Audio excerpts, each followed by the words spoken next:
in the fatal shooting on a New Mexico movie set last year. An FBI crime lab test indicates that the gun that Alec Baldwin was holding when cinematographer Helena Hutchins was fatally shot could not have fired unless the trigger was pulled. That determination contradicts what Alec Baldwin said in his December interview with ABC News. Well, the trigger wasn't pulled. I didn't pull the trigger. So you never pulled the trigger? No. Baldwin's attorney tells us, quote, the FBI report is being misconstrued. The gun fired in testing only one time without having to pull the trigger. When the hammer was pulled back and the gun broke in two different places, the FBI wasn't able to fire the gun in any prior tests, even when pulling the trigger, because it was in such poor condition. Fox's Christina Coleman. County elections officials in Los Angeles say backers of a bid to recall County Prosecutor George Gascon came up about 200,000 signatures short of the number needed to put the question on the ballot. The LA Democratic Party says it shows that recalls are a waste of time and money. The recall committee is reviewing its options, which could include a lawsuit. Police in San Francisco announced shocking arrests in the assault of an Asian woman on a city street. Police Chief William Scott said 18-year-old Daryl Moore is being held in the attack on a 70-year-old Asian woman, but more disturbing are the three others said to be involved. Juvenile suspects ages 11, 13, and 14. None of the juveniles are being identified. The 11-year-old cannot be charged because of age. District Attorney Brooke Jenkins says in that case, the community must assess the type of guidance that is in his life, given the fact that he was being taken out to engage in this type of behavior. The elderly victim was robbed and beaten. Police say she is recovering from her injuries. Gernal Scott, Fox News. And I'm Jack Callahan. This is Fox News.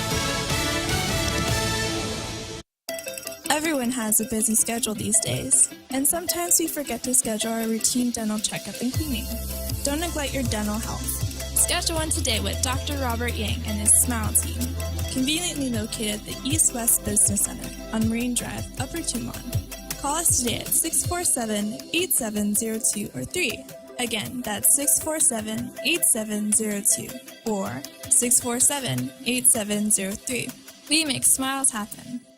The Extra Point with Jerry Roberts of Guam Training. Hi, I'm Jerry Roberts, and every day on The Ray Gibson Show, I get to comment on the incredibly diverse, fun, challenging, sometimes frustrating, often exciting, but always interesting world of work. I hope you'll be there with us. You can find daily transcripts of The Extra Point at guamtraining.com. Tune in every weekday morning at 7:20 for The Extra Point with Jerry Roberts, brought to you by Guahan Insurance Services and First Hawaiian Bank on 93.3 The Point. Half a day. This is Clara Manglania from Security Title. A power of attorney can be a useful tool in a real estate transaction, but if abused, it can result in devastating loss. Choosing your representative should be done with the utmost care and should be very specific about the powers being granted. To mitigate loss, the team at Security Title confirms with the owner prior to using a power of attorney to sell the property.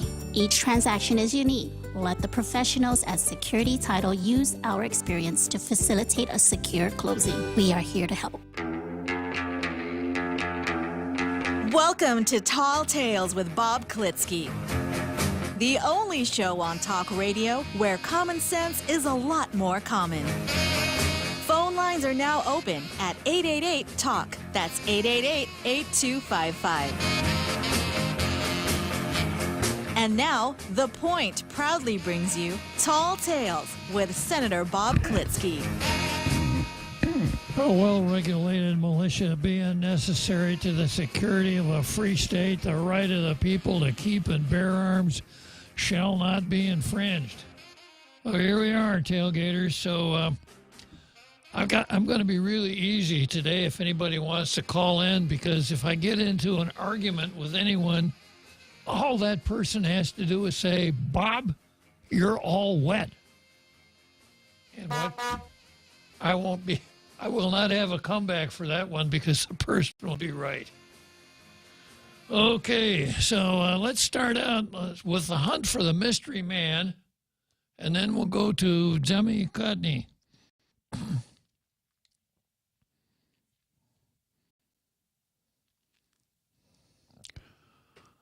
Okay, so the gentleman in the blue shirt with the shaved head with the tattoo of a cross on his right forearm looks just like the man at Anderson Let's see that one, Jose.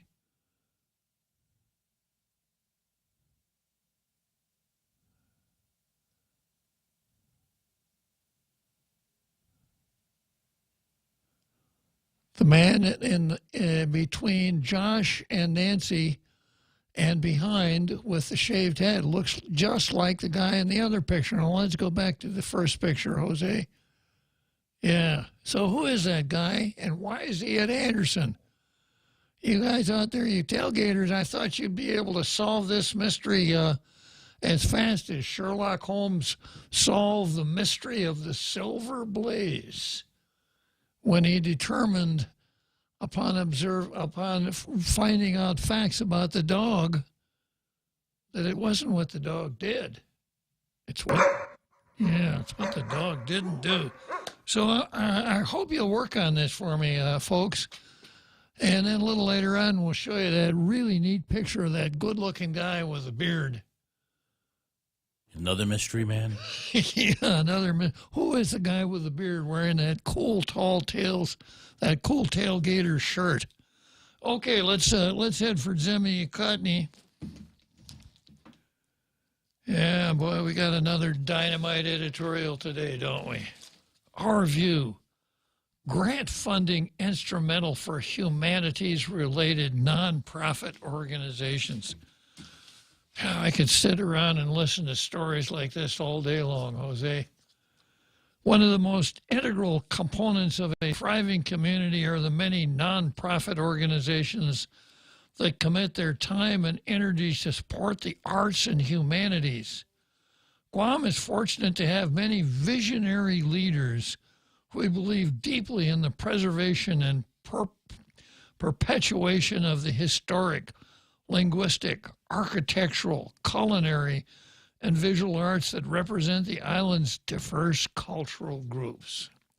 Our strength is our diversity. These are the organizations that enrich our community through programs that encourage residents and even visitors to immerse themselves in a variety of cultural activities that represent and define the unique qualities of the many ethnicities who call Guam home. Just this past weekend, one of our island's major shopping centers hosted an afternoon of entertainment that included dancers and singers who shared an array of performing arts numbers that represented many cultures and ethnicities. These individuals and their willingness to share their unique cultures truly help make our island the melting pot we know today. Well, you say that around the separatists, and they're going to come down on you pretty hard. Not supposed to be a melting pot. That's colonialization for you. You start out with indigenous people, you let the process of colonialization in the door, and before you know it, you've got a melting pot. That's what the separatists will tell you. This focus on the arts and humanities will play an even greater role in the island's growth and development in the years ahead. We encourage all those with a passion and direction to share their knowledge and expertise in culture, art and humanities studies, to take advantage of every opportunity to pass their skills to the next generation. Passion projects can often be expensive endeavors, but our community has resources available to make your nonprofit organization's humanities-related project to the next level. Humanities Guam has announced that they are accepting proposals for the 2022 grant cycle, and interested organizations and individuals can start preparing to apply for up to $10,000 in matching grant awards that can be put forward toward a variety of productions, et cetera, et cetera, et cetera. So I don't know if they're talking about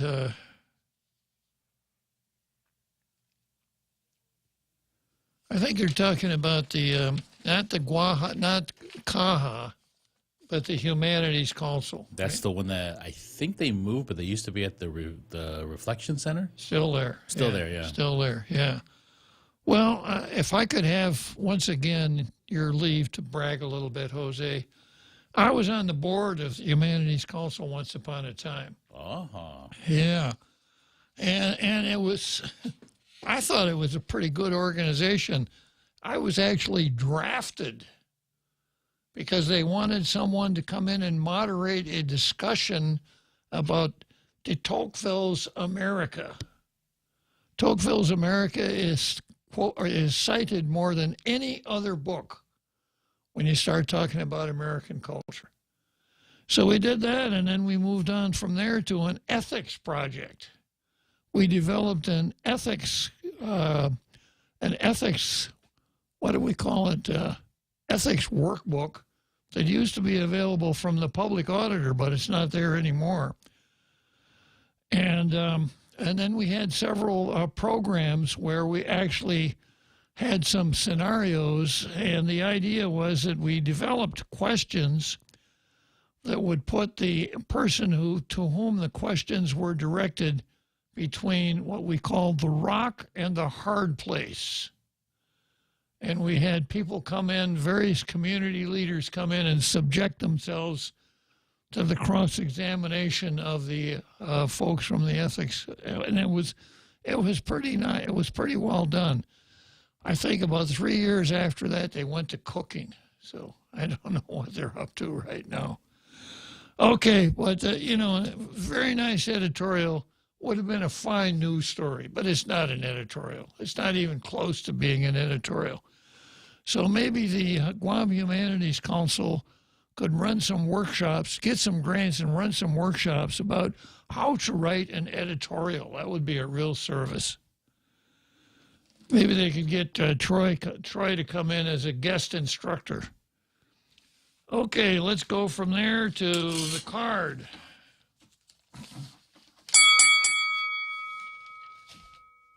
And this is what we got on the card for today. We've got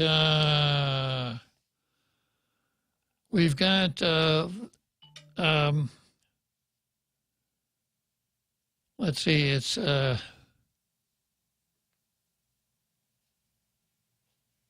Frank Bloss Jr. and the burn. Frank Bloss Jr. gets the burn. And then we've got Wanpad versus Nelson. Troy versus the Hagatna Resource and Redevelopment Authority. Leven versus Bell's Law. More red rice and colonialism. Richard Peterson versus Tony Evers. Tony Evers. Tony Evers is the governor of Wisconsin. And I'm sad to say he's pretty woke. Yeah, even in Wisconsin. Then we've got Justice Thomas versus the judicial process. And, of course, we start out with Paul Zerzan and systemic racism. That's, of course, at the Civil Service Commission. And just as I walked into the studio, Jose handed me something that appeared in the Daily News. A breaking story from the Daily News. I guess I'll just read it today and tell you what maybe I'm going to do with it, okay? An election-related case at the Civil Service Commission is in limbo after the candidate's aunt, who is a commissioner, recused herself Tuesday morning, making it impossible for the commission to take any action. Quote, "I have not seen this before," Civil Service Legal Counsel Eric Miller said after Commissioner Priscilla Tuncap recused herself, leaving the commission one member short of being able to do anything with the case. The commission Tuesday morning met to receive information from the commission staff about a report filed by radio host and former Republican Senator Robert Klitzkie, who said Roy Gamboa, a Democrat legislative candidate, continued to work at Adelup after he filed his candidacy papers. This is all true.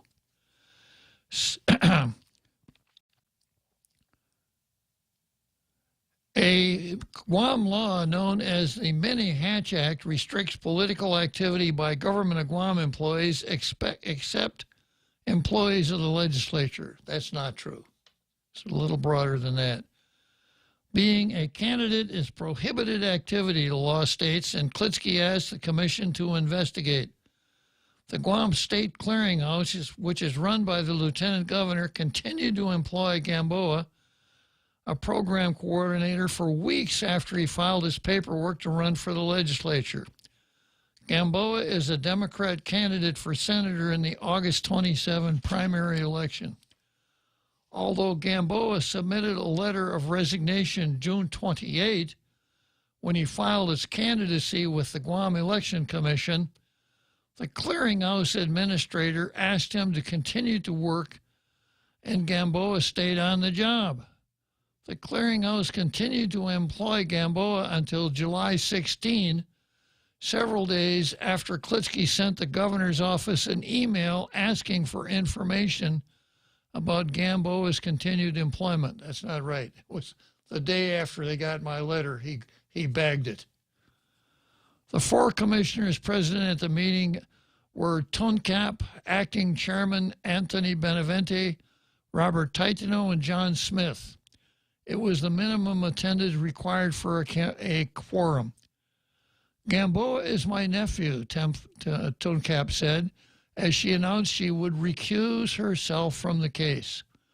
Unable to take the action further without TUNCAP, including receiving information from commission staff, commissioners decided to move on to the next case on the agenda. Legal counsel Miller said the only option is for the commission to reschedule the Klitzkie case for another time with proper notice if there are enough commissioners available for the quorum.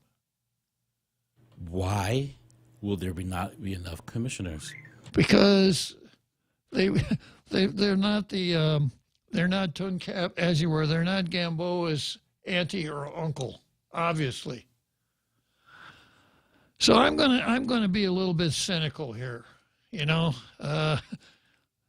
According to some of the folks that post here, and some of the folks who call, I wouldn't be able to sit on their Civil Service Commission case either. Oh, you're no nice, my uncle. So we use the word uncle very loosely here on Guam.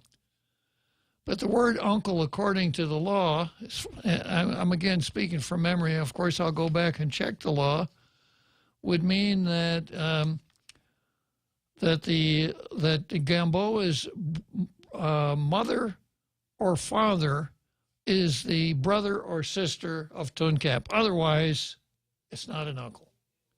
And if that's the case, then my cynicism is well-founded. Now, that's something that can be determined.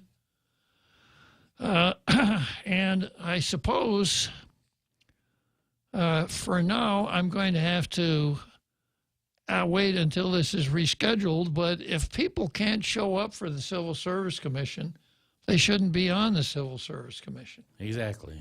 Yeah. Okay, so an interesting development. Now, I can't recall if I asked this or not, but does the Guam Election Commission have any saying or bearing on this situation? None at all. The Election Commission is only concerned with elections, and being a government employee does not qualify someone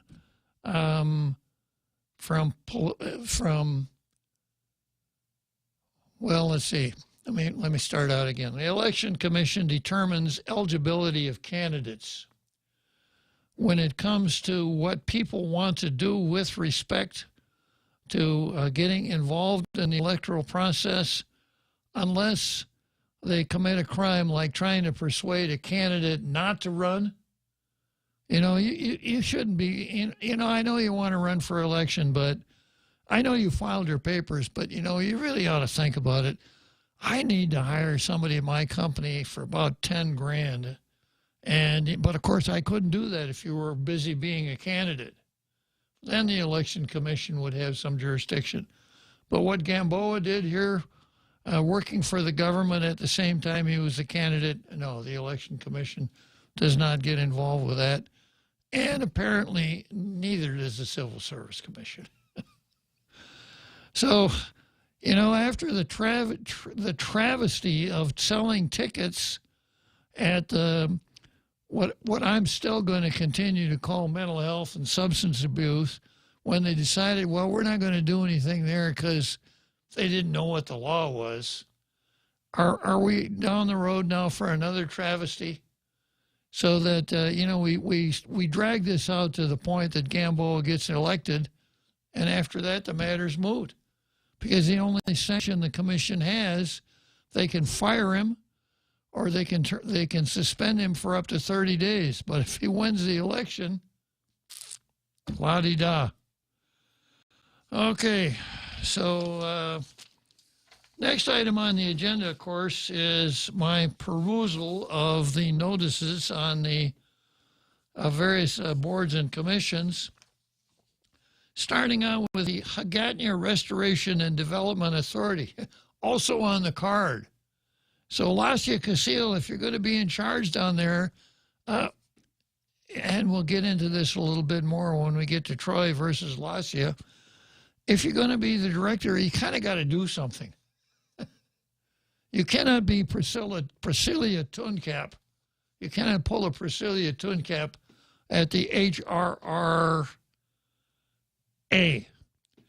And if you're going to have meetings, you've got to put your notice out correctly. You can't have an item VI, item 6, that says unfinished business and then not tell us what the unfinished business is. Because the law says you must put the agenda in your notice, and the items in the agenda must be sufficient to put the members of the public on notice as to what will be discussed. We don't know what the unfinished business is. What the implication here is that anything you ever started before and you didn't finish, you could pull up, discuss, and vote on it. Violation of the law. Which means that in your new business, you have one, approval of HMP V2, whatever that is. That's probably a violation itself because it doesn't put anybody on notice what HMP V2 is. But if you approve it and somebody doesn't like it, they're going to bring suit and void that action. Not a good way to run your agency. Okay. Next, I have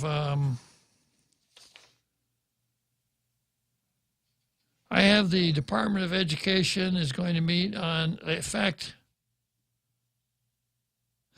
they're given notice of a meeting on Tuesday, and once again, they did the new business violation. They say they're going to do new business. They haven't told us what it is.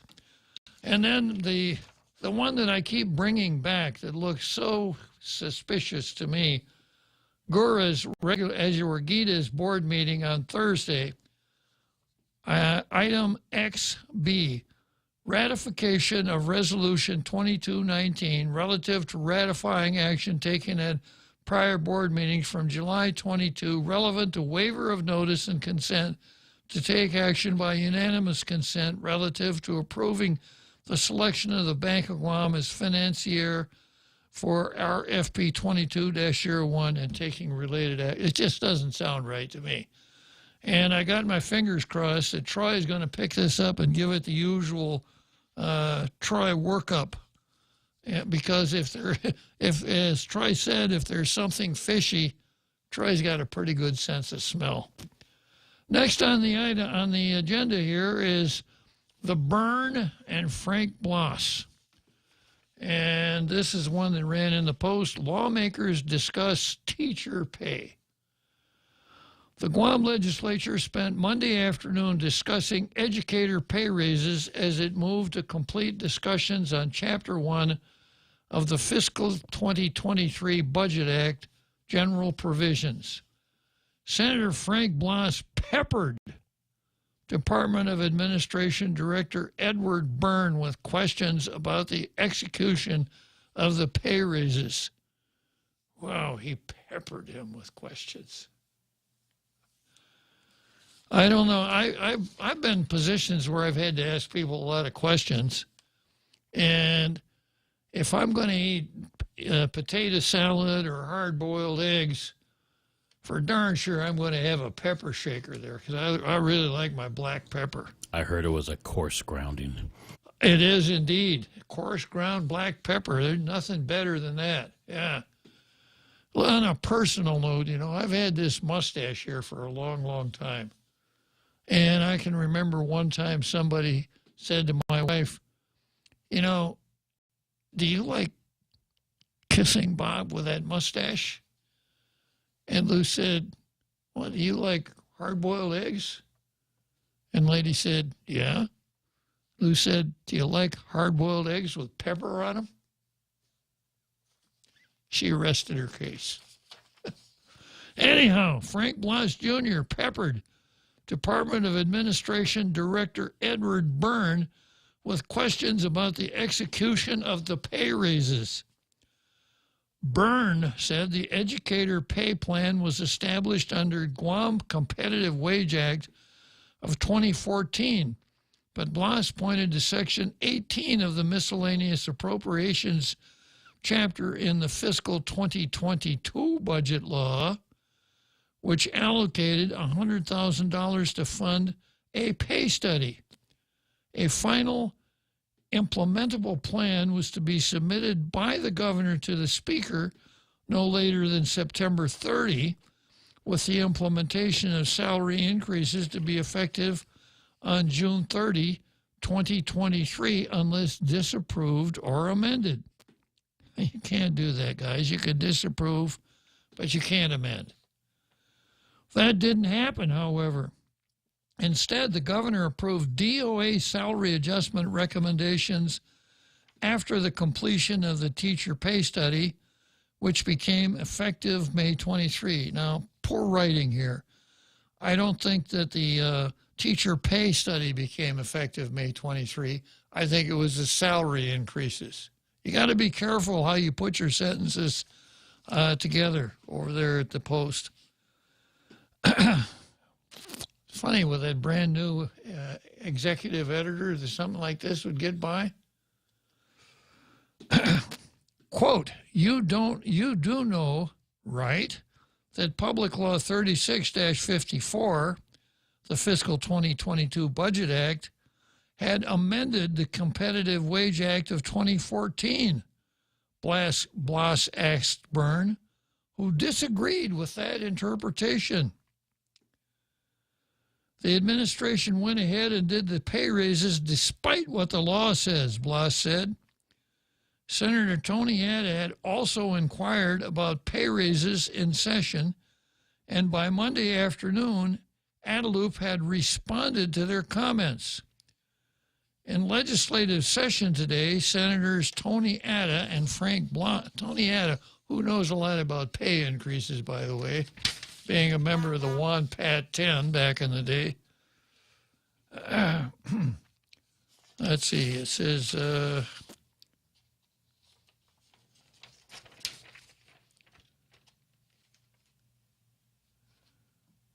Blas criticized Byrne and the Guam Department of Education. Well, wait a minute, my copy really got messed up here. Do you have today's Post, Jose, I hope? Yeah, I printed it out, but some of the copy got cut out, so I'm going to have to do it the old-fashioned way. Thank you, sir.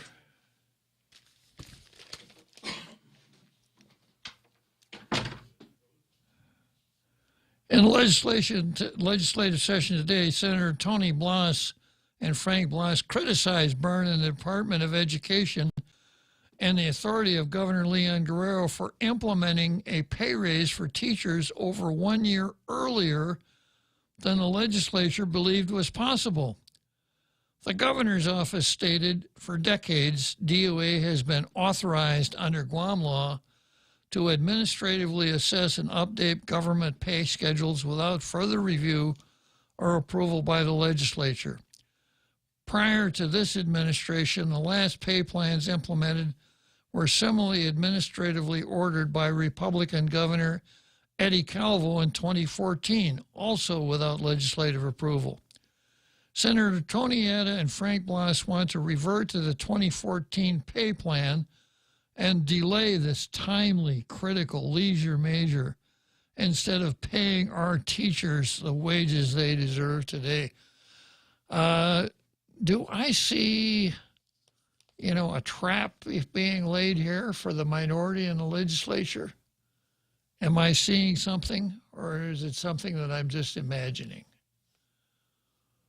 The governor stepped out and made that pay raise on what day? June. I had it just in front of me. 23rd? May 23rd. Yeah. Now, who would want to go on record as saying, I know that you guys have been receiving that money since May 23rd, but it's wrong, and we're going to have to stop it. Who would be the courageous soul that would do that, knowing that we're just days or months away from the next election? So here's Adaloop's response.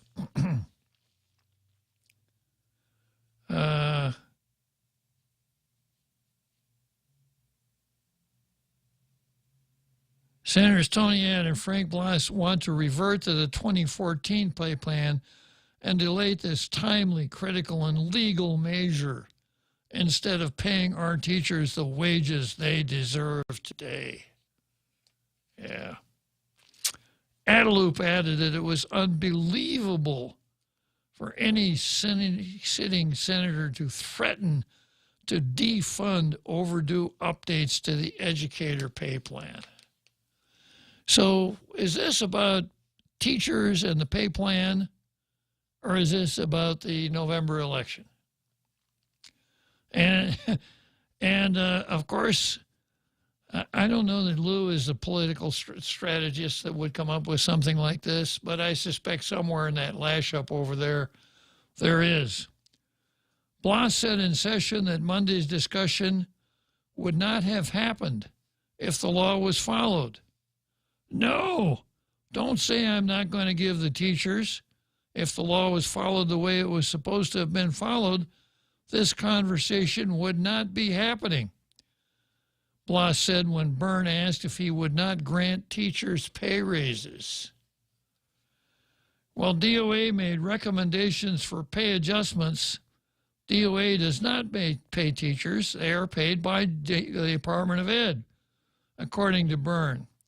American Rescue Plan funding was used to pay teacher raises, and that source is permitted up to September 30 or the end of the fiscal year. So let me see if I can put this together here so far. According to the governor and according to that old case, Wong versus Kamina, when these grants come from the feds, the legislature can't touch them. They don't need... The governor doesn't need an appropriation. All she needs to do is be in compliance with any conditions that go with the grant of federal funds. And she maintained at the time of the raises that she had the authority to do that. Now, of course, there's a certain amount of grumbling over the legislature because saying, well, yeah, you can do it up to September 30, but what happens after that? What happens after that, I'm going to characterize with a new term, political mousetrap. After everybody's in there eating the cheese up until September 30, if you don't hold that spring on that trap back and it comes down on the teachers, it's going to be bad. And that's, I think, exactly the thinking here, the political mousetrap. So Adaloop comes up with a colorable argument. I'm not saying it's a correct argument because I haven't researched it. I don't think anybody else has either. But Adaloop comes up with a credible argument and says, well, they've been getting the money up until September 30, and we did just the same thing as your Governor Kovu did. So now you want to take that money away from the teachers, from our hardworking, meritorious, give me a half a dozen more adjectives to throw in here, Jose. How could you even Well, think? after September, if they still believe her, I'll say gullible. Exactly. Yeah. So, Pushovers. exactly. Adelup said it was unbelievable for any sitting senator to threaten to defund overdue pay raises to the educator pay plan. So, it looks pretty clever to me. Now, without being aware of the statute, there are canons of statutory construction. Now, if this educator pay plan that the governor is relying on and the bill and the provision and the budget for this year are in conflict. Okay, let me take a break here and we'll come back to the conflict. The Super American Circus is here, and Circle K is giving away free Circus Kids tickets. Drop by your closest Circle K location and get up to 4 tickets absolutely free. So come one, come all, and enjoy free tickets to the greatest show on Island today. Circle K, take it easy. Ticket is valid for kids 12 years old or younger. Must be accompanied by a purchased adult or VIP ticket. We're already Pika's best radio station, but we're always looking for ways to be even better. Announcing the point on Alexa. In addition to our FM and HD radio feeds, our incredible app, informative website, Facebook Live, and YouTube Live, you can now tell Alexa to stream The Point. And your smart speaker will start playing whatever we're saying. News and views 24/7 with your 4-word command. Alexa, stream The Point.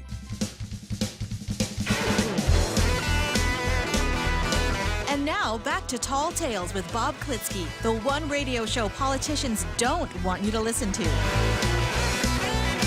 Call now, 888-TALK. That's 888-8255.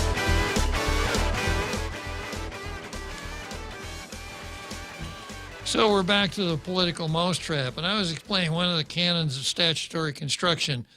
If you have two laws which are obviously in conflict, that you can't do both, you could do one or the other, then one of the canons of statutory construction is that the bill that is later in time, or the law that's later in time, controls. So if there's a conflict between the structure that the governor is relying on, and it conflicts with the budget for the statute in this year's budget, then the governor loses. If there's no conflict, maybe the governor wins. But it looks like, as a matter of politics, the governor probably can't lose here, because the governor is making Frank Blas look like the Grinch that stole the pay raises. And that this may very well be a well-calculated political mousetrap, but it doesn't work for everybody because, see, I got a good post on this one here. Parenthetically, Peter Santos says, super nice haircut. Your barber must need a ladder. This isn't a haircut. This is called rainy weather. and believe it or not, Peter, I usually sit down when I get my haircut, but that's okay. I'm pretty tall even when I'm sitting down. Tall in the saddle, as the saying goes. Now, where's that post I was looking for? Gina, can you find it, Jose? The Fix GMH? Yeah. Do you want me to read it? Please, yeah. Gina says, fix GMH because our patients need better health care today. I am a teacher, so if that is the logic to get our pay raises now, then spend that APR money sitting in BOG today for GMH. And that's Gina? Marie Tenorio Call. Yeah. Well, that's interesting. You know, a public-spirited person who says, if that's what we're doing here, we need the hospital more than I need a raise. And she recognizes that she's not going to be used for political posturing. It's good. Let's give Gina a big hand.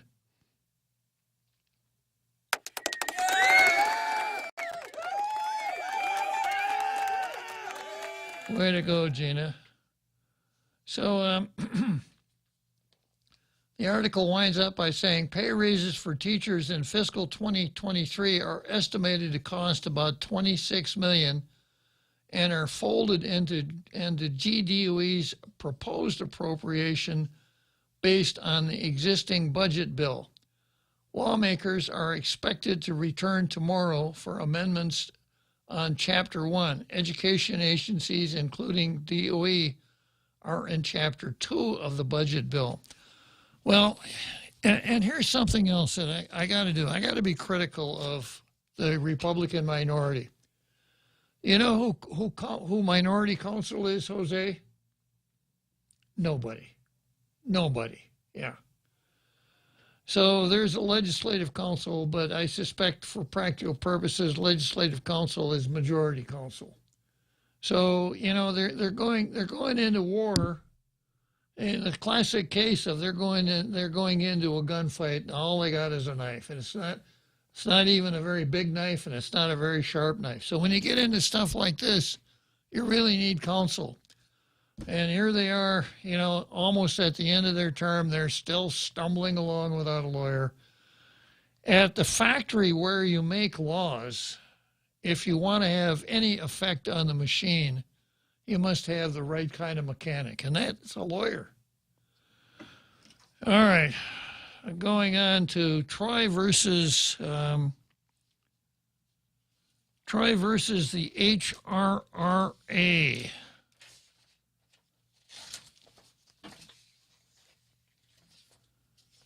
And this comes from Candid. We already talked about the Hagatna, what is the name of it again? The Hagatna Restoration and Redevelopment Authority. Obviously, and that's Lasia Kasil, who obviously doesn't know how to put together an agenda. And then here's Candid's criticism. Guam's taxpayer forked out more than $1 million to fund an agency that held a few meetings and a pageant throughout the past 4 years. A pageant. Sounds appropriate. Yeah. The Hagatna Restoration and Redevelopment Authority, or HRRA. How would you pronounce that? Hurrah. Hurrah, because I'm not going to say hurrah. No. HRRA has two basic functions. One, to create the Hagatna Master Plan, and two, to implement it. The plan was developed by the Calvo administration. Governor Leanne Guerrero and her HRRA Executive Director Lasia Kasil inherited that plan and for 4 years had an obligation to implement the plan in phases. According to the HRRA website, its mission is to revitalize, promote, preserve, and protect the heritage and economic vitality of the city of Hagatna by expanding the supply of low and moderate income housing, employment opportunities for the jobless, underemployed, and low-income persons, and to provide an environment for social, economic, and psychological growth and well-being of all our citizens. This is what they want to do with our capital city. That's a mini Gov Guam? Yeah. The plan is intended to guide future land use and development decisions within Hagatna. Since the first attempt to develop a master plan in 2005, Hagatna has changed. The plan has since been revised to include current information on demographics, redevelopment areas, and transportation corridors, according to HRRA's citizen-centric report from fiscal 2020. While HRRA's output has declined significantly from the Calvo to Leon Guerrero administrations, its budget has increased substantially. And the final year of the Calvo administration, which included fiscal 2019, the HRRA budget was $132,357. about 130 grand.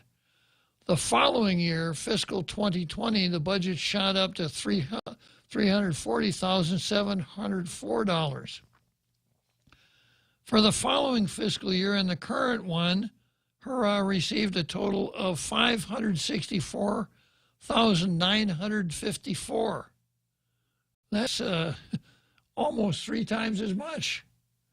In total, Ms. Casil's agency received $1,038,015 in appropriated local funds to operate. This does not include federal and pandemic funds the agency has received. According to sporadic postings of the HURRA board's meeting minutes, the agency has not done much but consider the idea of asking the legislature to shift property taxes collected from Hagåtña into the HURRA for its redevelopment plans. Other than that, Ms. Casil organized a pageant. The February agenda for the HURRA reflects a budget for its 2021 Serena Festival to have cost $13,990. The festival included a $3,000 coronation, a $2,000 museum rental, and $2,500 for marketing. In a press release from HURRA, it describes the festival as a celebration of all Guam's local legends, stories, and unique matrilineal society and contributions of Ifamalawan to Chamorro culture. This whole thing sounds very, very woke to me, Jose. Most certainly does. The majority of HURRA's operational costs have been salaries and benefits for 3 employees. The taxpayers fund Ms. Casil's $85,623.55 annual salary with benefits. I'd be interested to see a list of these type of agencies that just have employees just drawing a paycheck and not producing anything. Yeah, well, I think we got one right here. Yeah. Yeah. I can name 2 right now, the Bois and this one. Exactly. Yeah. Yeah. And maybe we'll add the Civil Service Commission to that list. Now, when it was under Governor Calvo's term, I do recall them focusing more on beautification and projects to spruce up the area to be more attractive for tourism. I didn't know it was about employment, housing, and all this other stuff. And I'm sure that's from the very beginning. That sounds like a lot to take on for one agency. And a lot of, and kind of a misunderstanding of maybe of what a capital city ought to consist of, If you've ever been to the District of Columbia, you'll find there are no high-rise buildings there. No high-rise buildings in Washington. Except the monuments. Yeah, and that's the reason, because the laws in the city don't want buildings that interfere with your view of the Capitol and the monuments, et cetera, et cetera, et cetera. It's the Capitol. It's not kind of a working type of city. That's Tabuning. Yeah, exactly. Stedido. Yeah, Stedido. So reflections from the past.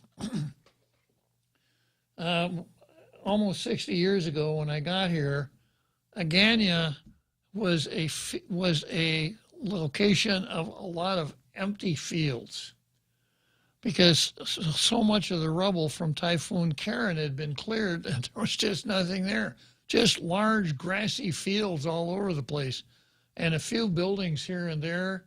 No classy buildings. Of course, the cathedral was there, the legislature was there, and the administration building, but not a whole lot of buildings. In those days, the really valuable property was on Marine Drive, not Marine Corps Drive, especially up through Tamuning. And Tamuning was a commercial center. Sinahaña, believe it or not, was the largest village. Yeah, back in those days. So Agana developed the opposite way the cities in the mainland develop.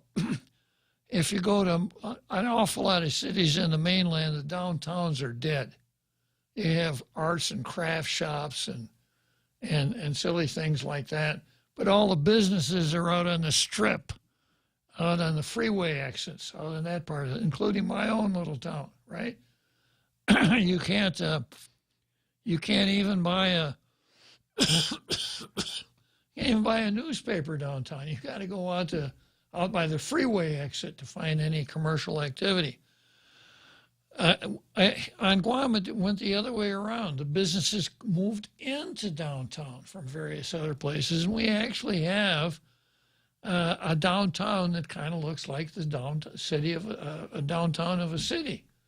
And my own 2 cents worth is that's what we should develop. There should, the conventional wisdom was that a restaurant could never make any money in downtown Agana, and that was true for a long, long time.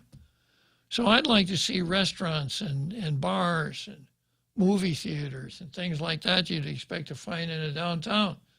We got a really nice little river over there. So we're not San Antonio, but we ought to do something with that river. A pageant? Wow. And all that money spent apparently for nothing. All right, let's take a short break here.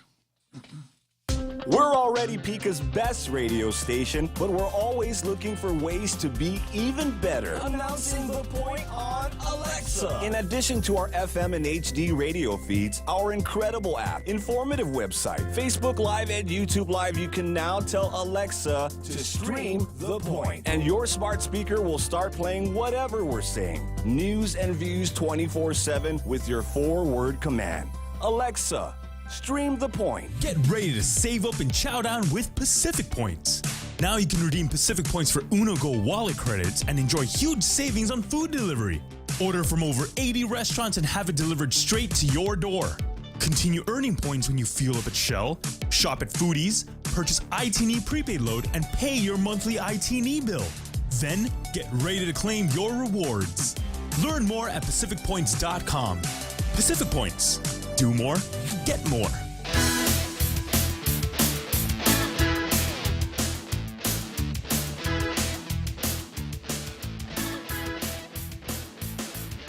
Here's an interesting comment that you're going to have to explain some of it, Jose. This is from Rico. By the way, I think Rico said he bought his Tall Tales T-shirt yesterday. Yeah, good for you. He did. Yeah, Rico's a really faithful tailgater. So Rico says the other talk radio on AM should change their call sign to KFART.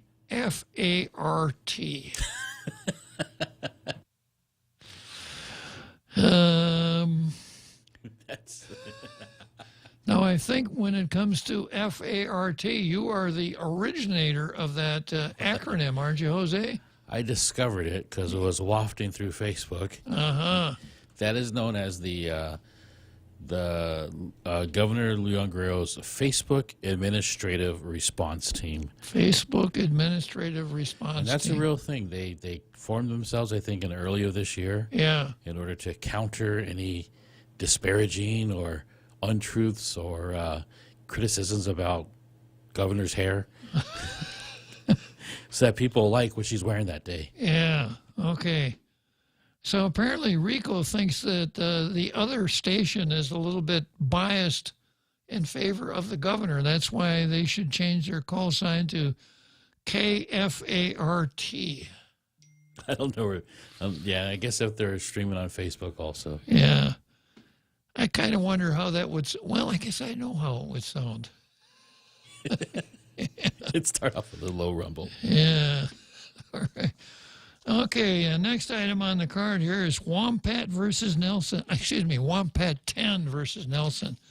And I've explained before why I refer to the lady as Judy Wampat 10, because she was, in fact, the enabler of the Wampat 10 back during the great salary smash and grab, where the acting governor and 10 senators, in the space of about an hour, were able to give themselves $25,000 retroactive pay raises.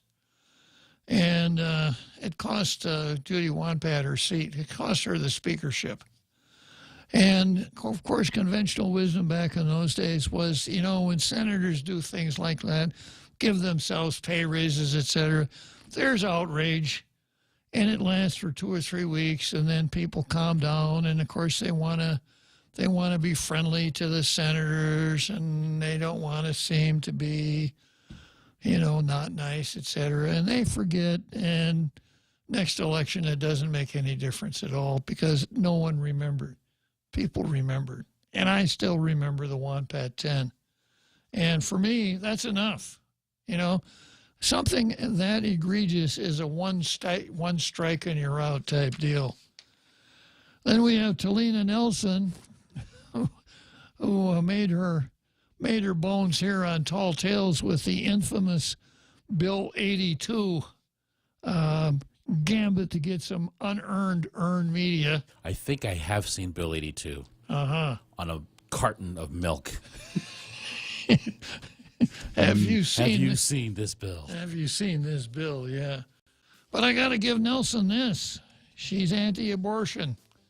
And that rings a lot of bells with me. Let's break for the big halftime show here. Think about buying a Tailgater t-shirt.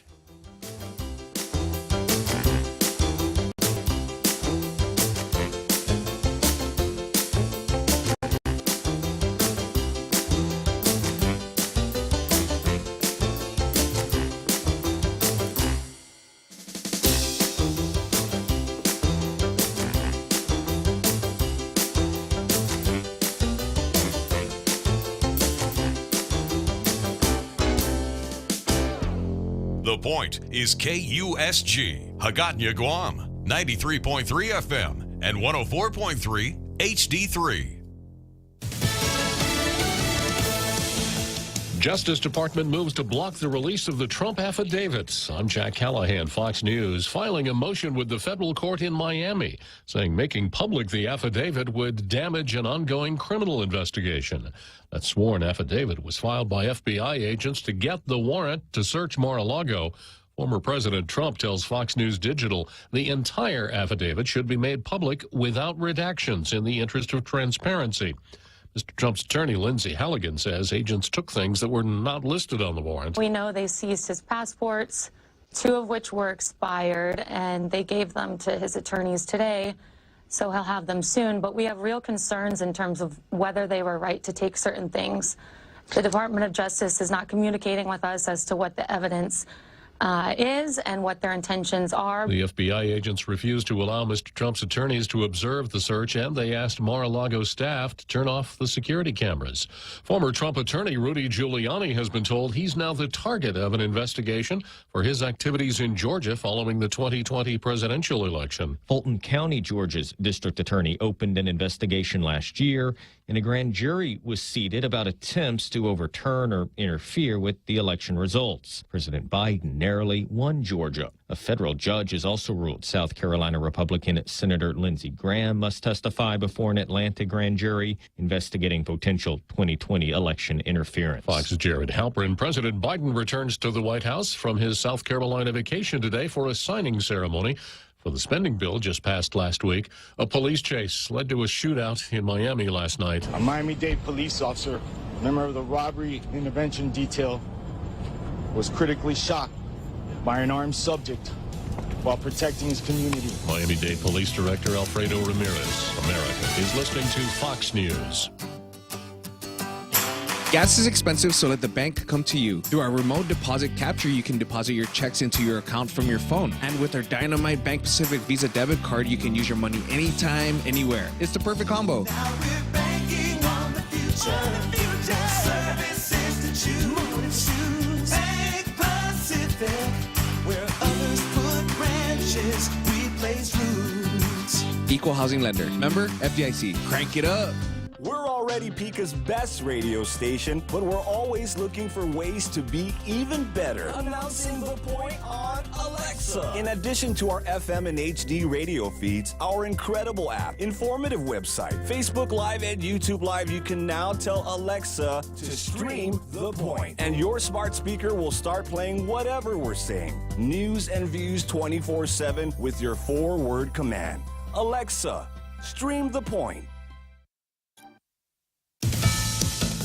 Two of the former Minneapolis police officers charged in George Floyd's death have said no to a plea deal that was offered by prosecutors. It was a heated hearing in Minneapolis in which former police officers Tu Tao and J. Alexander King rejected the state prosecutor's offer of a guilty plea on aiding and abetting manslaughter and murder in George Floyd's death in exchange for 36 months in prison, to be served at the same time as their federal sentence and convictions of violating Floyd's federal civil rights. Tao and King head to trial in October on state charges and could face up to 12 years in prison if convicted. A third former officer, Thomas Lane, took a plea deal earlier this summer on state charges and is expected to be sentenced in that case next month. Jeff Manasso, Fox News. The search for the shooter continues in last week's death of a Wake County, North Carolina sheriff's deputy. A manhunt is on after Wake County Sheriff's Deputy Ned Bird was shot and killed late Thursday night on a dark stretch of road east of Raleigh. Bird had responded to a domestic call nearby earlier that night, but it's not clear why he would have stopped on that road. The sheriff's office said there was no radio traffic indicating he was making a stop. When Bird didn't respond to several attempts to contact him, another deputy found him dead outside his vehicle. Now, several agencies are hunting for his killer, including the FBI. Jill Nato, Fox News. George Gascon will remain as prosecutor for Los Angeles County. The second effort to recall him will not appear on the ballot because county elections officials say hundreds of thousands of petition signatures were invalid. An earlier recall effort against Gascon also failed to garner enough signatures. Wall Street Monday, the Dow gained 151 points, NASDAQ up 80. The S&P 500 closed 17 points higher. I'm Jack Callahan. This is Fox News. There is no denying that these past 2.5 years have brought unprecedented challenges, where our health, safety, and way of life have been completely upended as a result of COVID. Having served as governor during many challenges, I know a thing or two about the importance of strong and steady leadership in times of crisis. Trust me when I say that I have full confidence that Lou and Josh are the leaders Guam needs at this pivotal time in our history. Lou and Josh have led our island through some of our darkest times, and because they stayed the course, our island is on the verge of a recovery that will infuse life back into an economy thirsting for a fresh start. I've said it before, and I mean it still. People of Guam, you're still the one. This is Governor Lou Leon Guerrero. Listen to The Point anytime, anywhere on Odyssey. Odyssey is your new audio home for all the music, news, sports, and podcasts that matter to you. Find your favorite stations like The Point and discover more. Music stations, local and trusted news sources, sports talk and team coverage, plus today's biggest podcasts. Find it all on the Odyssey app. AUDACY.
great halftime show here on Tall Tales. But, Jose, can you put the Mystery Man back up? The Mystery Man and Nancy, that one?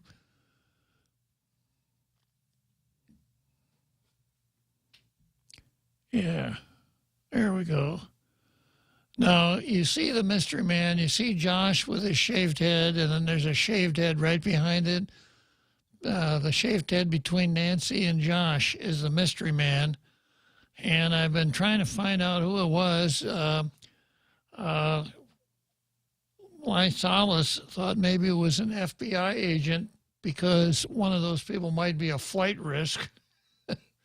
That's the tall tale spirit, right? Yeah. But then Peter Santos comes along and may have solved the mystery. Well, he solved half the mystery. Peter J. Santos says, Luke Topasnia.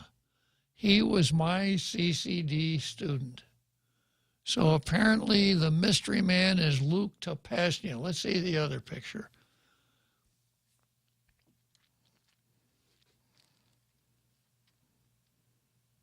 Luke Topasnia. So that apparently is Luke Topasnia. So the other half of the question is, why was Luke Topasnia at the airport with Lou and Josh and Nancy? What capacity would allow him to be part of that particular party? I'm still curious. So if anybody has any familiarity with Luke Topasnia, maybe, or Luke Topasnia, you can call us up and tell us what you were doing there, or post on Facebook, because we're kind of curious of who was there. We know why the governor was there. We know why Josh was there. We're not really too sure why Nancy was there, but we'll give her a pass this time. Same with her. Yeah. Okay, so let's go back to the card. Next item on the card is Wompat 10 versus Nelson. And this is a story that ran in the Post. Two candidates participated in a congressional forum held August 11. Both women wore flowers in their hair thanks to gifted marmars. Man, I'll tell you, the Post just goes right to the heart of a story, doesn't it? Were they on their way to San Francisco? Yeah. Yeah, let me read that sentence again. Both women wore flowers in their hair thanks to gifted marmars. Yeah, this is really important. That's the hook in the story. Yeah, that's it. Yeah, that's the reason that I wanted to put this on the card. Both are Democrats. The candidates outlined similar stances and priorities when sharing their plans should they be elected as Guam's lone delegate to the U.S. House of Representatives. Well, so far, you know what I'm wondering, Jose? Would either of them wear a marmar on the floor of the House of Representatives? That's really important, yeah. Senator Nelson and Senator Wompat 10, a former Speaker of the Legislature and 9-term senator, both stressed their roots and how it impacts their approach to elected office. Quote, I am put in a position to serve the others before myself, Nelson said, crediting her grandparents, all who worked in the government positions while instilling that value in her. If you don't know who her grandparents are, it would be Gloria Nelson, also known as Lola, as in Lola Cola, and Theodore Nelson, also known as Ted Nelson. So once again, we all know, we need to be reminded from time to time that political office here on our island is hereditary. We fool ourselves into thinking that it's elected, but it's actually hereditary. Nelson goes on to say, and I'm very blessed to have at least both my grandparents with me to constantly remind me that I'm here to serve the other. So thank you for that foundation. Wompat told the audience that she has navigated many roles in her life. I know the struggles and joys of our island and our people, from being in the classroom to learning the politic of politics as a single mother to 3 children after the passing of my husband, to navigating the struggles of a small business during a pandemic. My life experience is connected to Guam. I am rooted in our island. Sounds like a commercial for Phil's Bank. Where others build branches, we build roots. Yeah. The pair had similar answers to questions that covered several topics, like healthcare and the military buildup. Both said the House Armed Services Committee was their top choice for committee placement, agreeing that many local and regional issues are handled by those groups. The National Defense Authorization Act is a huge federal policy that's put forward every year, addressing the geopolitical strategic location of Guam, Nelson said. And being a combat veteran and being an officer in the military, I am able to understand the dialogue that's going on within that committee. Wonpat said her preferred committee assignments, which also include the House Committee on Natural Resources, are in recognition that decisions are made there that affect Guam. Oh, here we go. Here's a quote, that affect Guam without even the consent of our people. We got to get the message in here. We if you can't engage in grievance politics, why the hell are you in politics anyhow? Let me read that sentence again. Wonpat said her preferred committee assignments, which also include the House Committee on Natural Resources, are in recognition that decisions are made there that affect Guam, quote, without even the consent of the people. You know, I remember back in the day when I lived in the 1st District of Wisconsin. That was even before Les Aspin was our representative from the 1st District. And the U.S. Congress was always making decisions about things that would affect the 1st District. And you know when they ever got our consent? Never.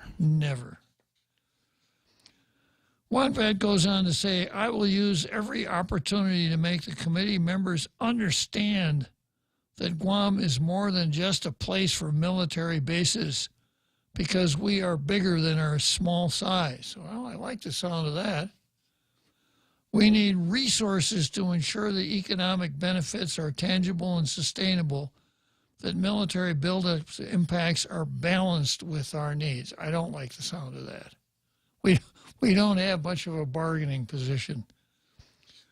Both also tied sustainability efforts to their congressional agenda to grow Guam's economy.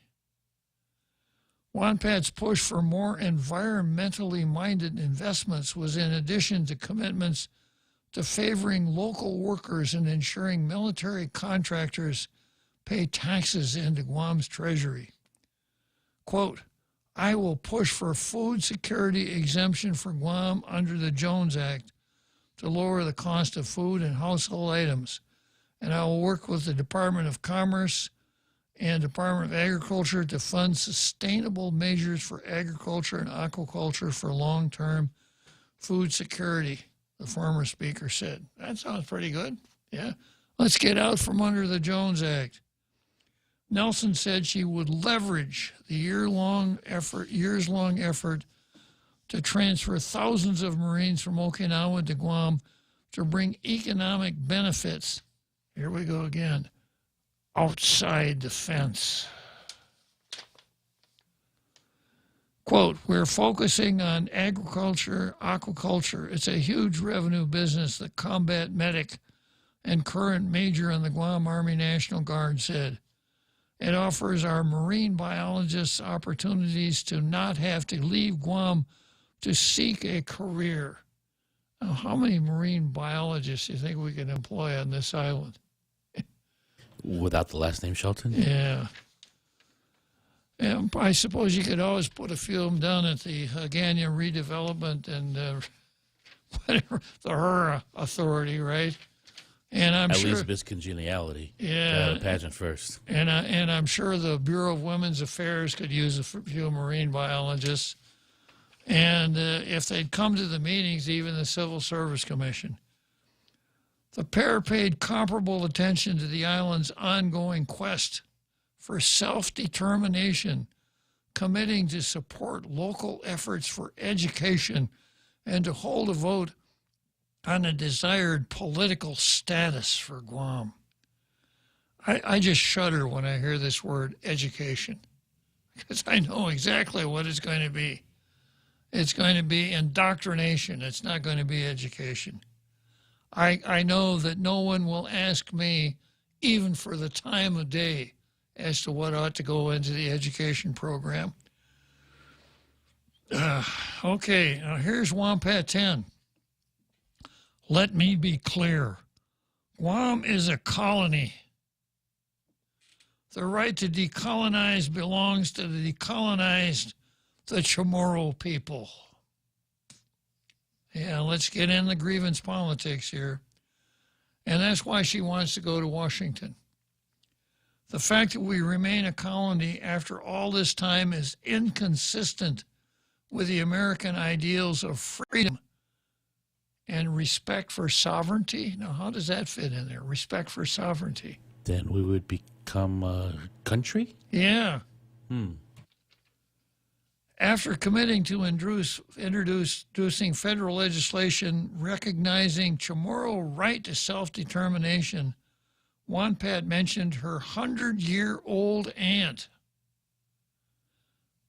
not on the Civil Service Commission, who survived Guam's brutal Japanese occupation and called it a travesty that she will never be able to vote in a plebiscite. Now it's a travesty. Nelson invoked an indigenous rights march. She, Wampat, and other island leaders joined, recalling that much like the 75 people it took to unfurl and support a giant Guam flag that day, it would take a collective, this big C word, collective effort to make progress on the unresolved issue of decolonization. Sorry, guys, it won't. It'll just take some sentient human beings who think through the process. We cannot go blindly into this, and this is going to take time, but in order to fight for self-determination, and of course, insular cases, anyone? You know, if the Supreme Court grants cert, and I think there's a good chance, Neil Gorsuch and the three liberals grant cert, and if Downs is overruled, you don't have to worry about self-determination because it's over. You're no longer, Guam is no longer property of the United States. It is an integral part of the United States. The United States cannot dispose of an integral part. Can't dispose of Guam any more than it could dispose of Texas or the District of Columbia or Wisconsin, God forbid. And the political status is determined. Incorporated territory. But there's no sense worrying about that when we can, when it's much more fun to come up with stuff like this.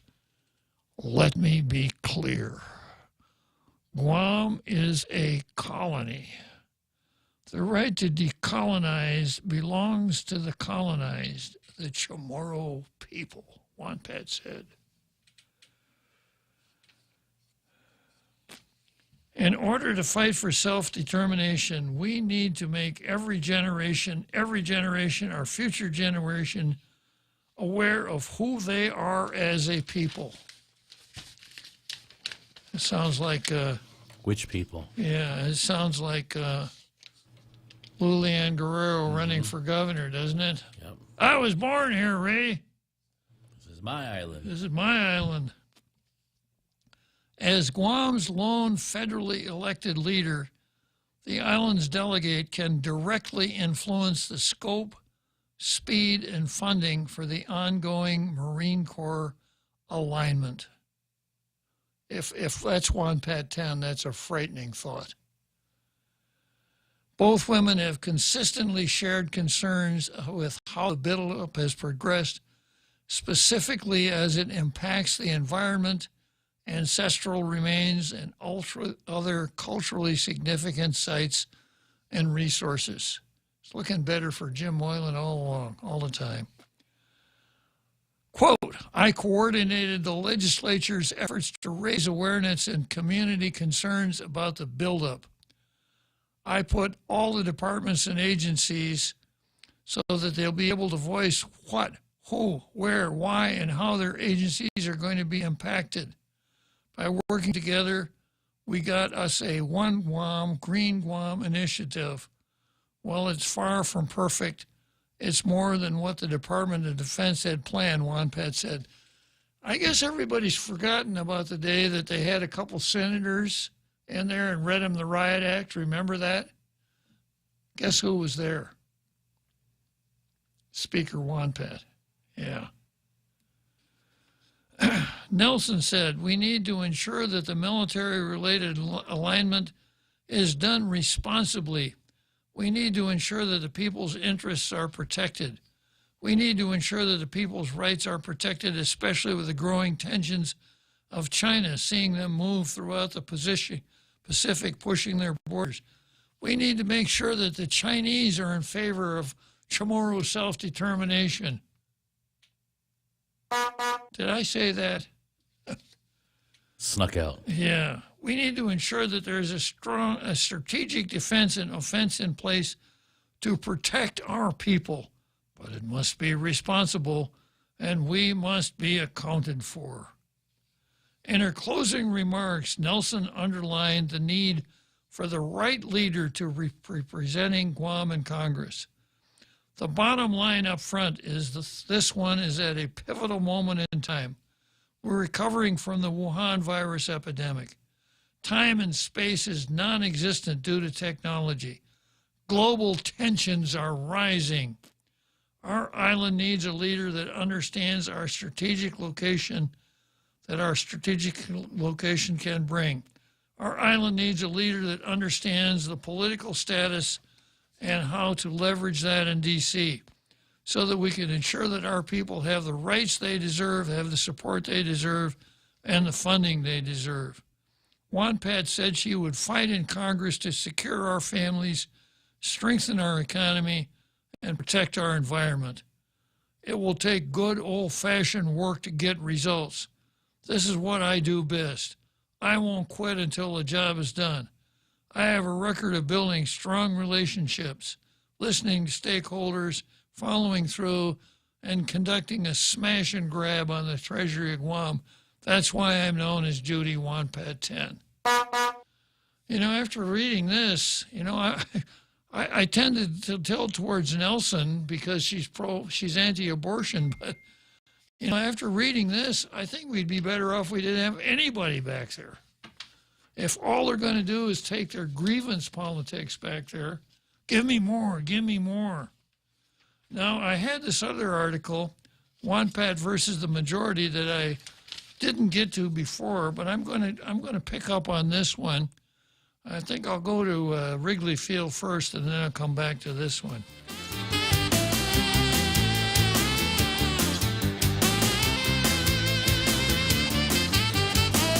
Come try Guam's original Chamorro restaurant with Pica's best 5 years running. Mezcla Chamorro Fusion Bistro. Experience Chef Peter's candied salmon over scallion coconut rice, octopus to naktak, Chamorro platter, and their award-winning gourmet hamburgers. Or if you're looking for something healthy, try their keto-friendly menu. Come and enjoy Mezcla's half-a-day service at their Hagåtña and Grand Plaza Tumon location. Call their Hagåtña location at 479-2652 for reservations. The Extra Point with Jerry Roberts of Guam Training. Hi, I'm Jerry Roberts, and every day on The Ray Gibson Show, I get to comment on the incredibly diverse, fun, challenging, sometimes frustrating, often exciting, but always interesting world of work. I hope you'll be there with us. You can find daily transcripts of The Extra Point at guamtraining.com. Tune in every weekday morning at 7:20 for The Extra Point with Jerry Roberts, brought to you by Guahan Insurance Services and First Hawaiian Bank on 93.3 The Point.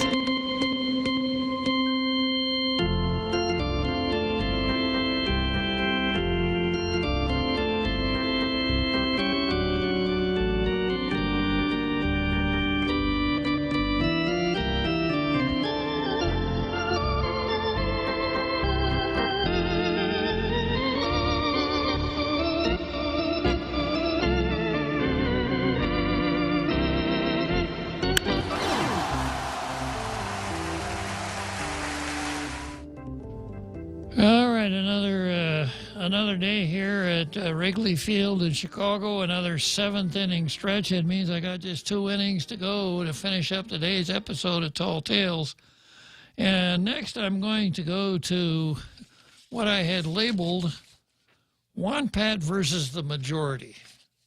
And this is an article that ran in Pacific Island Times by Aurora Cohn. Antonio Wampat, a Democrat, was the first Guam delegate elected to the U.S. Congress, where he served from 73 to 85.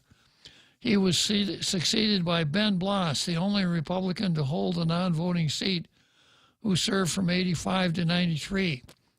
For nearly 4 decades, the congressional seat has been the Democrat Party's turf. Robert Underwood held the seat from 93 to 2003 and was followed by Madeline Berdallo, who served multiple terms from 2003 until she was defeated by San Nicolas in the 2018 elections.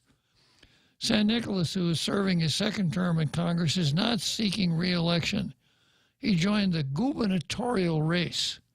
This year, Wampat's daughter, former Speaker Judy Wampat, is seeking to follow in her father's footsteps, since we all know that political office on Guam is hereditary, not elective.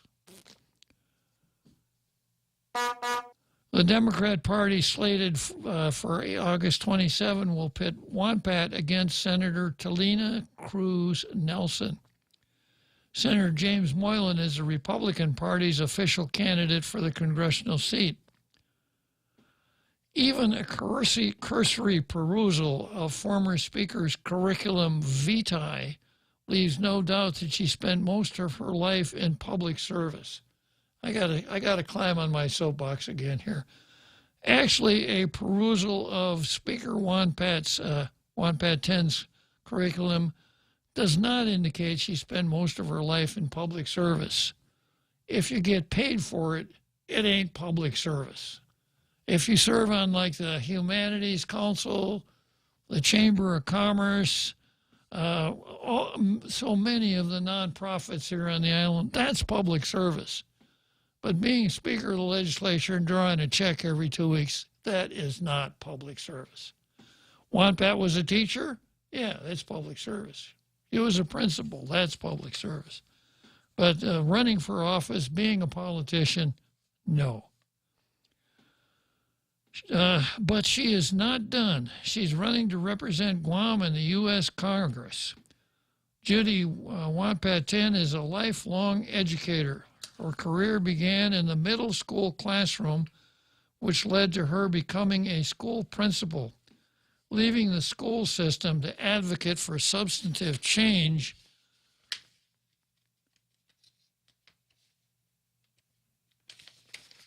and education standards on a policy level. Wampat was elected senator and served as Speaker of the Legislature for 5 of her 9 terms. Question: what, in your opinion, makes you the best choice to represent Guam in Congress? First, I have a deep understanding of Guam and a love for our people. I also have what it takes to move something from an idea to law. Some of this comes from being mentored by my father, Guam's first congressman, and raised by by parents who spent their lives in public service, means working for the government. I also worked for 25 years in Guam's public schools as a counselor, teacher, and administrator. I served 18 years in the legislature, 10 of which I was elected speaker. I understand the complexities of policymaking, and I have the skill set to educate policymakers about Guam, to be a strong advocate for our community, and to bring people together, working with all stakeholders to get things done. I will bring a focused, thoughtful approach to Washington, advocating for Guam's recognition as an important, valuable asset to the United States. Why does she keep saying that? Why does she have to go the other way? That's what I'm looking for. If anybody wants me to vote for him, that's what I'm looking for. Next question. If elected, what top 3 rights or benefits would you work to secure for Guam's island community? My approach to all issues of rights and benefits for the people of Guam is to leverage our true values so that our families are secure, our economy is thriving, our environment is protected. That's not bad. Everything relative to Guam's relationship with the federal government needs to be tied to Guam's security value to the U.S. Today, the military operates in ways that prioritize military objectives. How shocking. Yeah, but unfortunately, it's not true anymore. The military does not operate in ways that prioritize military objectives. They're more interested in diversity, equity, and inclusion. And that's why nobody wants to enlist anymore. There are thousands of military personnel prepared to move to Guam, and it's baffling that buying a home or renting one is out of reach for our residents. Let me read that sentence again. There are thousands of military personnel prepared to move to Guam, and it's baffling that buying a home or renting one is out of reach for our residents. Does that sentence make sense to you, Jose? Trying to wrap it around my head. Well, you know, if you are alliteration, not alliteration. It's a run-on sentence, and that's part of it. Yeah, because if you're an English usage Nazi, you know that you don't connect 2 sentences with the word and expect to get over on it. Here's the second sentence. It is baffling that buying a home or renting one is out of reach for our residents. First clause, there are thousands of military personnel prepared to move to Guam. So it's a run-on sentence, but even if it weren't, it's still confusing. What relationship is to Juan Pat's bafflement and the fact that thousands of military personnel are prepared to move to Guam? Is the fact that there are folks back in the mainland or Okinawa or someplace else packing their suitcases and getting ready to move here? Is that the reason that people can't buy or rent a home on Guam? That's that butterfly theory. You've heard that one, Jose? The theory is that if a butterfly flaps his wings in California, the reverberations of that flapping will be felt all the way to Asia. The butterfly effect. Yeah, yeah. Yeah.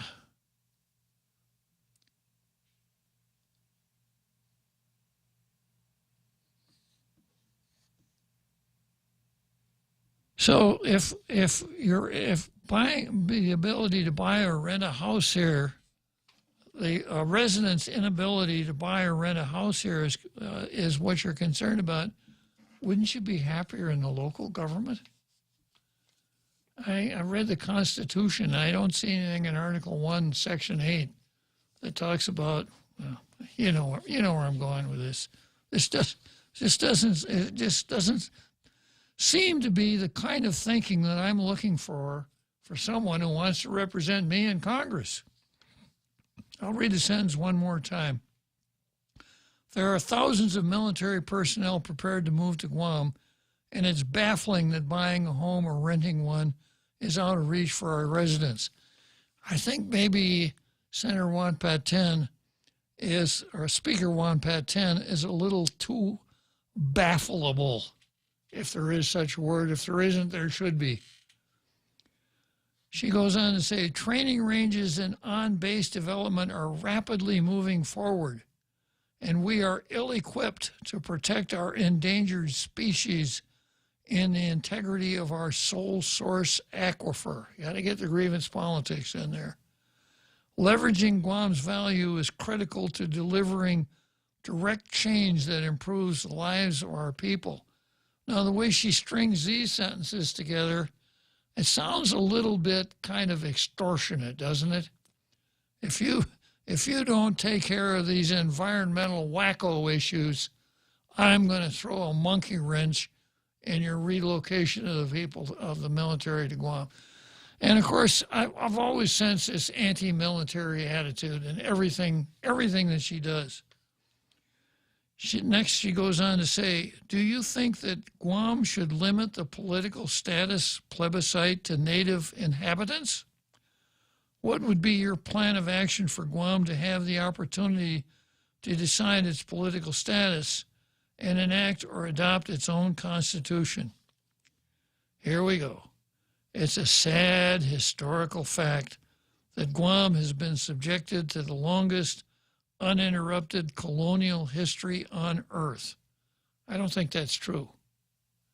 I think that, and I'll get to this with Dinesh D'Souza, I think the Moguls colonized India much longer than the Spanish and the Americans colonized Guam. Boy, that's not what I'm talking about.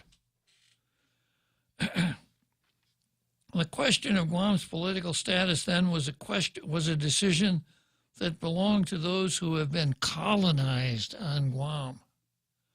The only colonized population in Guam are the Chamorro. The fact that laws and policies under this structure have frustrated this process does not diminish the right of the Chamorro people to decide on a sovereign status for our homeland. Juan Pat wants independence. Let's remember that come the primary. Judy Juan Pat wants independence, a sovereign status for their homeland, the homeland of the Chamorros. Well, maybe when she says their homeland, means ours. Well, it could be her next door neighbor because there can be just one person, you know. Yeah. A constitution before a decision on Guam's sovereign status may confuse the questions around Guam's political status, and we must be aware of the implications that follow. In other words, if we have a constitution, people might think we can't become independent, or we don't want to become independent. And going back to the sentence above, the fact that laws and policies under this structure have frustrated this process does not diminish the right of the Chamorro people to decide on a sovereign status for their homeland. So Chamorros get to decide if Guam is going to be independent. It's a right. Yeah. As has been seen in Puerto Rico and the CNMI, the adoption of a constitution has been used to portray their status as self-governing, even though both remain in unincorporated territory under U.S. law and subject to the plenary power of Congress. So I don't know about the CNMI. They've got that covenant. But anyhow, so far, we know this. Well, she wants to keep beating that colony drum.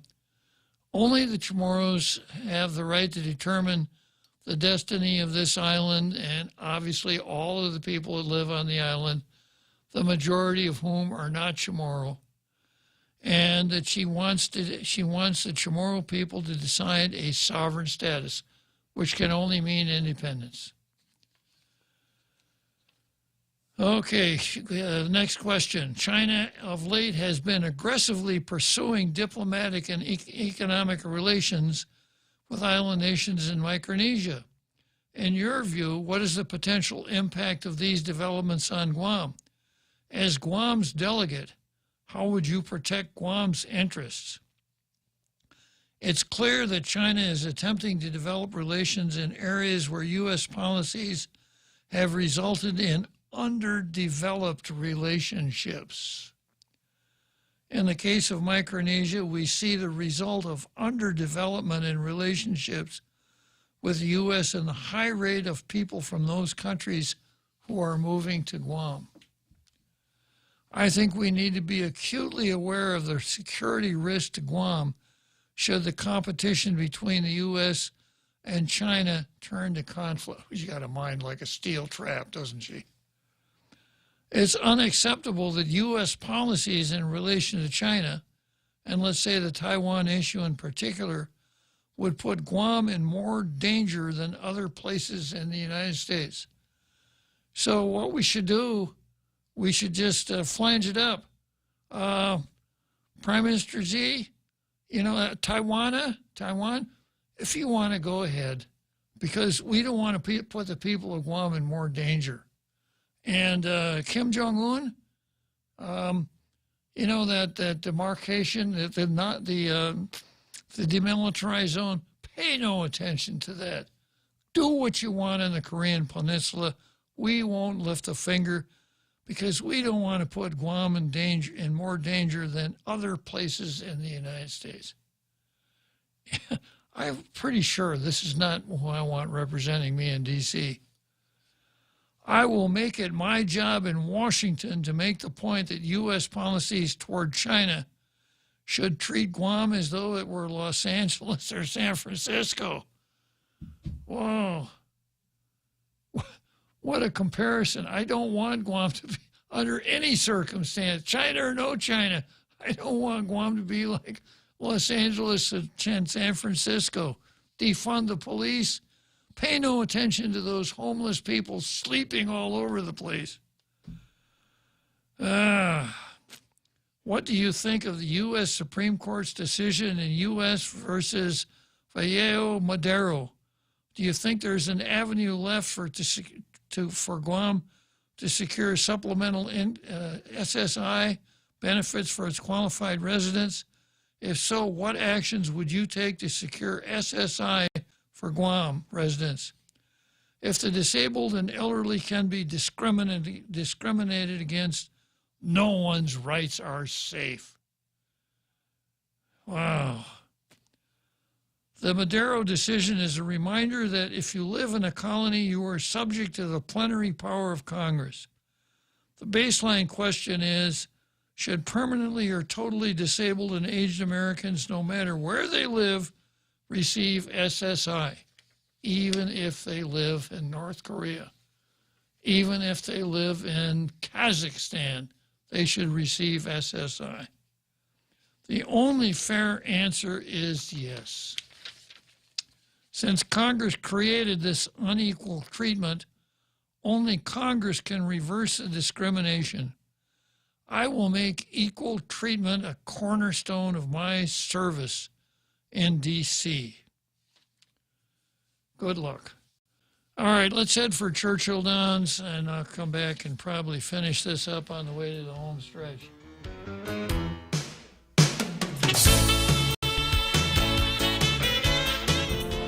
Is your business ready for digital transformation? The latest Wi-Fi technology is here, and it's Docomo Pacific's WorkPass, powered by Plume.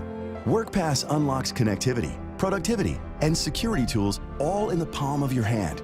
Access features like adaptive Wi-Fi, guest and employee networks, evolving AI security, plus so much more. To learn more about WorkPass, visit business.docomopacific.com. Docomo Pacific Business. Work better together. Tell me about it, stud. Circle K's Craft Beer and Whiskey Festival is back on Saturday, October 22nd. We rockin' and rollin' at the Dusatani Guam Resort from 2 to 10 p.m. Bring your friends and come dressed in your best grease costume to win up to $500 in cash and prizes.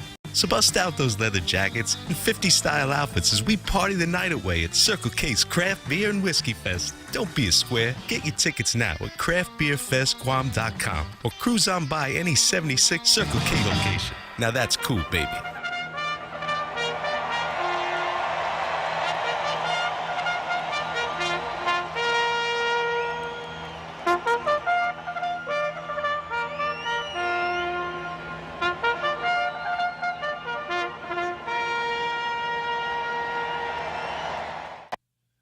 Okay, so here we are, Churchill Downs, the home stretch.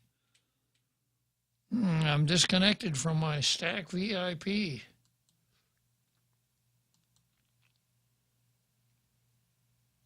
I wonder if it restarted when we got the... I got it. I got it back. So I've got Repeat. Maybe he can tell us a little bit more about Luke Tapasnia, huh? Hey, good afternoon, Repeat. I want to hear about delegates and representation, but I'd like to hear why Luke Tapasnia was at the airport with all of the monocular. Well, I need to make a correction. That's Matt. Both of them were my students. I mixed them up. That's Matt. Matt Tapasnia. All right. Yeah, his brother. Yeah. You know, I don't know. I don't know. I just recognize the guy. Well, I thought he was his brother, but I don't know who he is or who he is to the lieutenant governor. I'm hearing Rico, somebody wrote, or Mr. Leon wrote that that's Josh's partner. If that's the case, I don't have any personal knowledge of that, but that probably is the case then. Did Rico write it on our Facebook? Yeah, it's Rico or Leon, one of the two. Maybe Jose can find that for us. They corrected me. That was the brother. It wasn't Luke. It's Matt. And they were my CCD students once upon a time. So we're So fine. the last time I remember them, they were, I think, in 8th grade. Okay. That's why I mixed them up. Well, they have a good Catholic foundation. We know that, right? I guess. But yeah, so I don't know anything about what his status is or what's going on with him now. I heard you ask the question and I said, hey, that's got to be Luke, but I was wrong. That's Matt. So Matt Tapasnia, did you find it, Jose? Yeah, Rick Leon said if Luke is also Matt, then Matt Tapasnia is the partner of Josh Tenorio. Okay, well. Yeah, I saw that. So if that's the case, then that might be true. I don't know. I can't speak personally on that. Well, it's still I still have a question. Okay, so Matt is Josh's partner. Why in the hell was he there? What did he have to do with what was going on at the airport?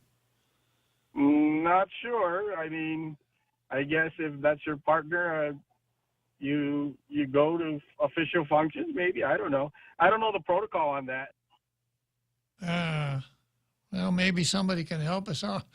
I didn't see any spouses there. I didn't see. Other than the first well, gentleman, Nancy's husband couldn't make it. He had to go to traffic court. Yeah, or what do they call that? Driver safety retraining? Yeah. Yeah.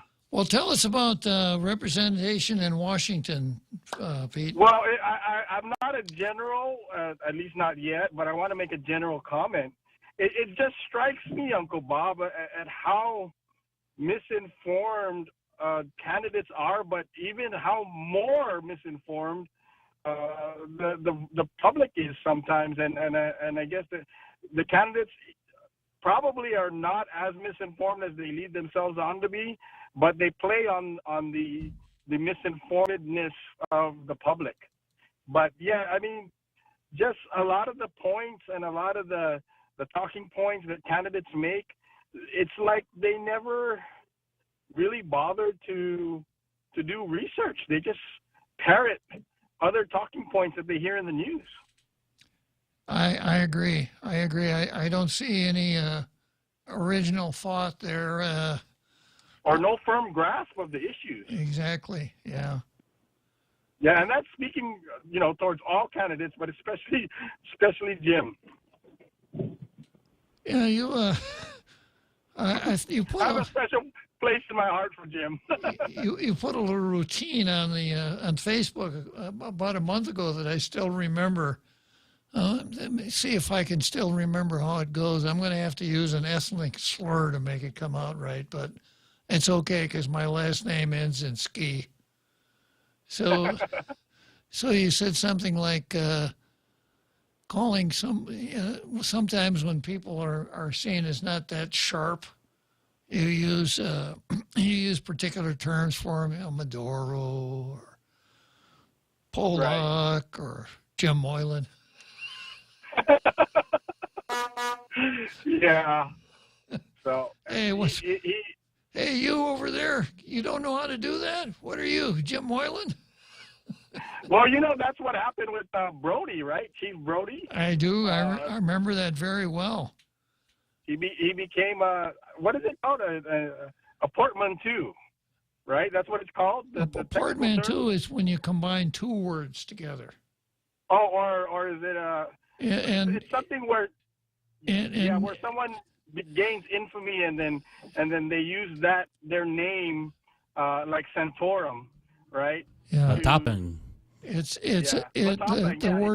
word you're looking for is pejorative. A pejorative. Okay. Yeah. Chief Clifford Brody was one hell of a guy. Talk about public service. If you know anything about him. So I know. He was had such dedication to kids with disabilities that when we finally built a school for kids with disability, we named it Chief Brody. And this then became part of the language, just like, do you know the word Massey, Pete? Yes, I do. You know where that one came from? Yeah, the John Massey. The Lon dude. Lon Massey, a former client of mine back in private practice days. Lon Massey came over here after the war, got involved in gathering up scrap and shipping it off, and he made a lot of money doing that. So the word for scrap, giving it some more messy. And if you're going to scrap something, not messy, Yeah. Yeah. So that's how Brody School got named. And then, it was converted into an office space. And then during the time that I was the director, we turned it back into classrooms. We put some temporary classrooms there and turned it back into a school. And we had a couple of Board of Education meetings, one to discuss the question, should the name of the school be changed? Because of the conversation. Because of the connotation? Yeah. And it was decided, no, we don't want to do that. That would not be the right thing. So it is now Chief Brody School. And the reason I spent a little time explaining this is because I think a lot of younger folks, Brody. Yeah, they don't. The meaning has faded for them. Yeah. So titongo I famagoon especially Brody na famagoon. Also, Chief Brody is not Chamorro. True. He's not from any village back in the day. No. Pre-contact. Right. Yeah. So you want to tell me anything more about the Washington rep, Pete? Well, it's just the rhetoric sometimes for those of us, especially tailgaters, who truly understand and grasp the issues. The rhetoric can just be sort of irritating and annoying. It gets to that point, to the point of probably even frustration. Had I not known anything about either of these two, from what I just exposed on the air today, I wouldn't vote for. I'd rather not have anybody back there than either one of these two. I suppose you're going to say, so you're going to vote for Jim Moylan. Well, way before the current time, I had always questioned what value or worth the delegate actually is, because it's very hard to measure what they do, and obviously they can inflict harm. We've seen in the recent past, but the delegate is one of the least of my worries in as far as which offices, who are filling which offices. So the delegate is an important position, but at the same time, it's not, to me, the most important. Robert Underwood has said that when asked about not having a vote, He said, you know, it's the relationships that you build up that allow you to be successful back there, even if you don't have a vote. Yeah, you're more of a liaison, right? What I want our Washington rep to do, I want him to grab every microphone he can and jump in front of every camera and tell the Guam story. Because we had a really great story, but if we don't tell it, nobody's going to hear it, and we're going to be that little place that Juan Pat's talking about. Right. And you know, I can say that at least with CNMI, I'm seeing how active and productive a delegate office can be. Yeah. I'm amazed at the amount, and he didn't do it overnight. This is what, his 8th term or something like that? Yeah. So it takes a while for you to build that momentum. I'm sure his first couple of terms, he wasn't able to get as much as he's getting now. But also right now, the iron is hot, and he's striking while the iron is hot. You know, they're just printing money to give away, and he's like, well, since you're just giving it away, we can take some more of that if you don't mind. Sure enough. Yeah, he's doing a good job for his constituents. He's probably been really good at building those relationships like Underwood said. And then, of course, the delegate can log roll in committee, and that's important, too. Sometimes the committee vote is the key to advancing a bill. Oh, yes, and you know, like you said, the relationships, when you want to call in a favor about a bill to be introduced or a bill to be voted on, you know, it's just like here on Guam. When you run for office, if you have never showed up at a Matai or at a Fandango, they're going to say, who the heck are you, right? You want my vote now, but I've never seen you around, right? True. They say that, you know, you're invisible at the time. But then now that all of a sudden you're running for office, you want my vote? I know you are my cousin from, you know, my great-grandfather or whatever, but this is the first time I've ever seen or heard of you. Hey, Pete, right? we got to go. It's that time for me to say goodbye to our president. All right. So Let's long. go, Brennan. Let's go, Brandon.